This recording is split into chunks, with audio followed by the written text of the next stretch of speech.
નમસ્કાર દર્શક મિત્રો, અત્યારે જે મતદાનનો મહાપર્વ છે તેની ઉજવણી થઈ રહી છે અને લોકો પોતાનું મતદાન કરીને પોતાની ફરજ નિભાવી રહ્યા છે. હાલ જે જાડેશ્વરની અંદર તાલુકા પંચાયત અને જિલ્લા પંચાયતની જે સીટ છે તેનું અહીંયા મતદાન થઈ રહ્યું છે.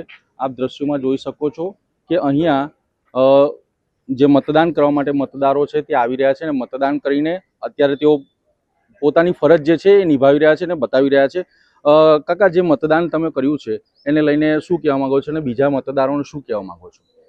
મતદાન એ આપણો પવિત્ર છે, એટલે મતદાન કરવું આવશ્યક છે.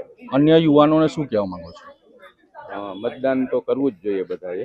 અત્યારે ગરમીનો પ્રકોપ છે તો ગરમીનો પ્રકોપ છે એટલા માટે જ હું સવારે વહેલો, હું તો સિનિયર સિટીઝન છું એટલે વહેલો આવી ગયો છું અને ઘરના બધા સભ્યોને પણ મેં કીધું તમે કે જેમ બને તેમ વહેલા મતદાન અવશ્ય કરો. તો આપણી સાથે અન્ય એક વડીલ છે, એમની સાથે વાત કરીશું. દાદા, આપણી ઉંમર કેટલી છે? વોટ આપવા કાર્ડ એવું લખેલું નથી. કાર્ડની એટલે વોટ નહીં લઈજો, અમે ચાલ્યા. અહીંયા આક્ષેપ કરવામાં આવ્યા છે કે કાર્ડ નથી એટલા માટે મારું મતદાન નથી થયું, તેવો પણ આક્ષેપ કરવામાં આવ્યો છે અને મતદારો અહીંયાથી પાછા પણ ફરી રહ્યા છે.